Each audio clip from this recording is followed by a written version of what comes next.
سب سے پہلے تو ان کو جانیں کہ وہ ہے کیا شوہر کو پتہ ہے کہ بیوی کے حوالے سے اس کے اوپر کیا ذمہ داریاں ہیں، اس کو کیا پتہ ہے کہ اولاد کے حوالے سے اس کے اوپر کیا ذمہ داریاں ہیں، کیا بیوی کو پتہ ہے کہ نبی صلی اللہ علیہ وسلم جب مردوں سے خطاب کرتے تھے تو مردوں کو ان کی ذمہ داریاں بتاتے تھے کہ تم پر یہ واجب ہے، تم پر یہ فرض ہے۔ آج کا دور یہ ہے جب ہر کوئی اپنا حق جاننا چاہتا ہے، میرا حق کیا ہے، یہ نہیں جاننا چاہتا میرا فرض کیا ہے، میرے اوپر واجب کیا ہے، میری ذمہ داری کیا ہے تاکہ میں وہ پوری کروں، بلکہ یہ کہ نہیں میرا حق کیا ہے۔ یہ جب حق مانگتے ہیں ایک دوسرے سے تو لڑائیاں شروع ہو جاتی ہیں، اور جب سب اپنا فرض پورا ادا کرنا شروع کر دیں، واجبات پورے کرنے شروع کر دیں، تو پھر معاشرے میں امن و سکون ہو جائے گا۔ اور ہماری اس طرف سے بہت بے توجہی ہے، لاپرواہی ہے، نالائقی ہے کہ ہم اپنے حق کی طرف تو متوجہ ہیں لیکن اپنی ذمہ داریوں کی طرف متوجہ نہیں، یہاں تک کہ ہمیں معلوم ہی نہیں کہ میری والدین کے حوالے سے میری کیا ذمہ داریاں ہیں، میں ان کے ساتھ کیسے پیش آنا چاہیے، ان کے ساتھ کیسا سلوک کرنا چاہیے۔ تو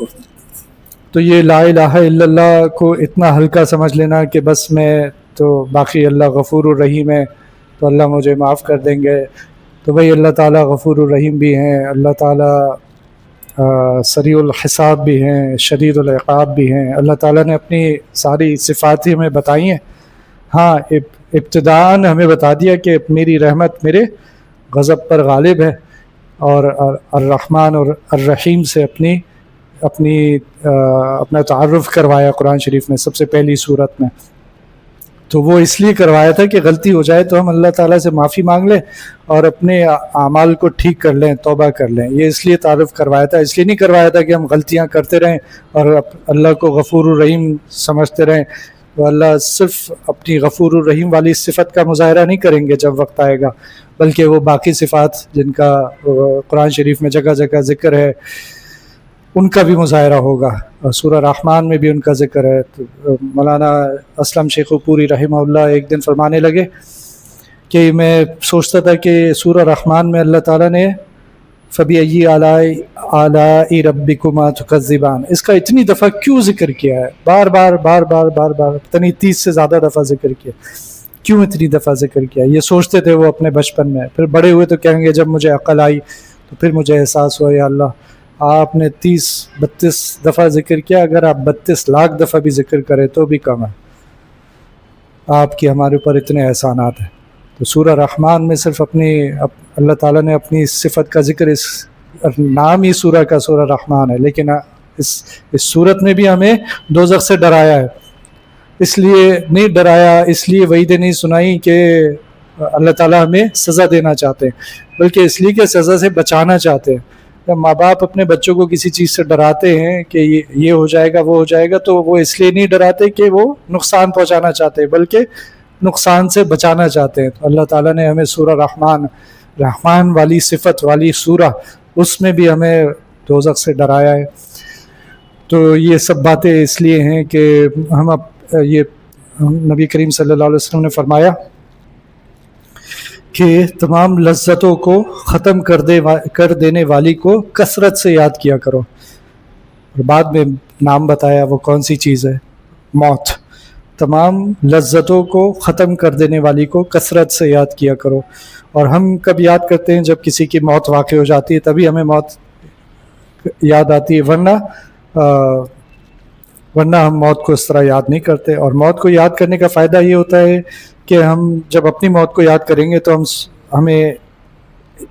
یہ مراقبہ کرنا ہوگا کہ میں قبر میں جا رہا ہوں، مجھے قبر میں لٹایا جا رہا ہے، اور اس قبر میں پھر میرے اوپر مٹی ڈال دی جائے گی، اور یہاں اندھیرا ہوگا۔ میرے ارد گرد کون لوگ کھڑے ہوں گے جو رو رہے ہوں گے؟ کوئی ہوگا بھی، یا میں نے ایسی زندگی گزاری ہے کہ کوئی میری قبر پہ آنا بھی نہیں چاہتا، اور اگر آ بھی گیا ہے تو جلد از جلد وہاں سے جانا چاہتا ہے؟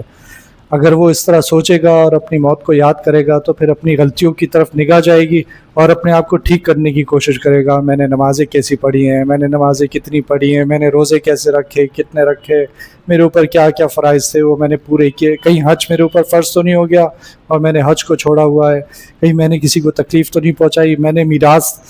یہ بھی ایک بہت بڑی غلطی ہو جاتی ہے کہ میراث، مرنے والا چلا جاتا ہے اس کی میراث کو تقسیم نہیں کیا جاتا، اور پھر بعد میں